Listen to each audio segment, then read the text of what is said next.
को मारने के लिए जैसे ही वो दोनों लड़के आगे आए तो इतने में उन चारों लड़कियों ने मिलकर उन दोनों को घेर लिया और फिर अपने कपड़ों में से धागे निकालकर उन धागों में उन्हें लपेट दिया। कबीर ने देखा कि उन्हें चोट लग रही थी, ऐसे में वो खुद उन्हें बचाने के लिए कूद पड़ा।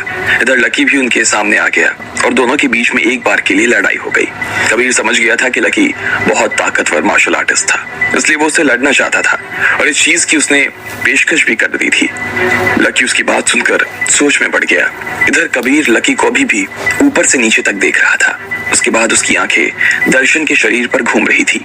अचानक से उसने अपना हाथ और धारदार बना लिया और उसके लंबे से नाखून तन गए। उसने अपने मन में सोचा कि वो दर्शन को कैसे मारने वाला था। वो हवा में उछलकर दर्शन की गर्दन में अपने नाखून गढ़ा देता। इधर जैसे ही कबीर ने लकी से नजर हटाई तो वो सीधा दर्शन की तरफ भागते हुए आगे बढ़ा और हवा में उछल गया। राधिका और शिरीन दोनों को ही संभलने तक का मौका नहीं मिला और उनके मुंह खुले के खुले रह गए। इधर कबीर ने अपने दोनों हाथों के नाखूनों को दर्शन की गर्दन की दिशा में मोड़ दिया और जैसे ही वो उसे उसकी गर्दन में धंसाने वाला था कि इतने में किसी ने कबीर को उसकी कमर से पकड़कर घुमा दिया। अब कबीर के नाखूनों की दिशा बदल गई थी। कबीर ने देखा कि लकी ने उसके नाखूनों की दिशा बदली थी। लकी ने अपने तरीके से कबीर को पकड़ा और वो नीचे गिर गया। जैसे ही कबीर नीचे गिरा तो अगले ही पल वो फिर से खड़ा हुआ और उसने सीधा लकी की आंखों में आंखें डालते हुए देखा। तो उसने अब की बार लकी के ऊपर हमला बोल दिया। वो उन्हीं नाखूनों से लकी को रेत देना चाहता था। इस बार तो उसकी ताकत भी और ज्यादा बढ़ गई। लकी को जैसे ही उसके हाथों से धक्का लगा तो वो पीछे की तरफ चला गया। लकी को उम्मीद नहीं थी कि वो इतना पीछे जा गिरेगा, लेकिन इससे पहले कि लकी के शरीर में उसके नाखून धंसते, लकी ने अपने आप को बचा लिया और वो बीच में एक कुर्सी ले आया। इस बार तो वो बच गया, लेकिन जिस तरह से कबीर उसे देख रहा था उसकी आंखों से ऐसा लग नहीं रहा था कि वो आगे बचने वाला था। लकी भी समझ गया कि कबीर बहुत खतरनाक है। अगर उसने ठीक से उससे लड़ाई नहीं की तो वो जान से भी जा सकता था। लकी ने अपनी सांस को संभाला और फिर लड़ने के लिए अपनी जगह पर खड़ा हो गया। धम! अचानक से वहां पर खड़े सभी लोगों के कानों में एक साथ आवाज हुई। कबीर और लकी की हथेलियां आपस में टकरा गई। एक बार के लिए तो ऐसा लगा जैसे बहुत जोर से बिजली कड़क गई। लकी को उम्मीद नहीं थी कि वो इतना ज्यादा ताकतवर था। कबीर के हाथ उसे ऐसे महसूस हो रहे थे जैसे वो दीवार को धक्का देने की कोशिश में था। अगर लकी के अंदर रानी की ताकत नहीं होती तो वो अभी तक तो मारा जा चुका होता। इधर कबीर का भी यही हाल था। वो भी लकी को देखकर बहुत हैरान था। इतने में लकी ने अपनी तरफ से पहला दांव लगाया और अपने दूसरे हाथ की कोहनी से उसने कबीर के सीने पर वार किया।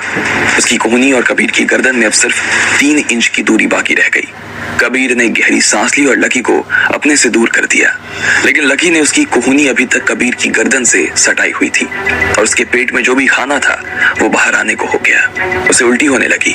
वो लकी को खुद से दूर करने की कोशिश कर रहा था, लेकिन लकी ने भी अपनी पूरी ताकत का इस्तेमाल कर लिया और इतने में कबीर के पेट से उसका सारा खाया हुआ खाना बाहर आने लगा और वो बेहोश होकर जमीन पर गिर गया। लकी ने उसकी इस हार का कोई फायदा नहीं उठाया और वो बस अपनी जगह पर खड़ा होकर उसकी तरफ देखने लगा। कबीर बेहोश तो हो गया था, लेकिन अगले ही पल उसे फिर से होश आ गया और उसने अपनी आंखें खोल ली। वो काफी गुस्से में था और साथ ही खुद से निराश भी। उसे ऐसा लग रहा था जैसे उसके साथ कुछ गलत हो गया था। उसकी इतनी सालों की मेहनत इतने छोटे लड़के ने झट करके तोड़ दी। वो लकी को जड़ से खत्म कर देना चाहता था। वो हार्ट फेंकना चाहता था उसे। कबीर को उसका नीचे गिरना बिल्कुल मंजूर नहीं था और फिर से अपनी जगह पर वो खड़ा हो गया और लकी को घूरते हुए देखने लगा। लकी की आंखें शांति से उसे देख रही थी। इधर कबीर अपनी जगह पर से उछला और सीधा लकी के ऊपर उसने दोनों हाथों को जमा दिया। वो हवा में काफी ऊपर तक उठ गया और उसके नाखून फिर से तेज हो गए। लकी उसकी जमीन पर पड़ती हुई परछाई देख पा रहा था। वो कबीर को हल्के में नहीं ले सकता था। जब वो नीचे गिरा था तब भी लकी का ध्यान उसके ऊपर ही था। वो 4 से 5 कदम पीछे की तरफ चला गया। लकी ने उसी वक्त अपने लिए एक मौका निकाला और हवा में उछलकर उसे एक जोरदार मुक्का मार दिया। फिर से एक धड़ाम की आवाज हुई और उसकी ही वजह थी लकी का कबीर के चेहरे पर एक जोरदार मुक्का। इधर कबीर ने भी लकी के कपड़ों में अपने नाखून गढ़ा दिए और उसके कपड़े को फाड़ दिया। कपड़े के फट जाने की वजह से लकी के सीने पर एक घाव हो गया। अगर लकी को उसके ऊपर वार करने में जरा भी देर हुई होती तो इतने में कबीर उसका सीना चीरकर उसका दिल बाहर निकाल देता। लेकिन इधर अब कबीर का शरीर रुक चुका था और वो सीधा खड़ा हो गया। लकी ने फिर से कबीर की तरफ देखा। उसके चेहरे पर अभी वार हो जाने की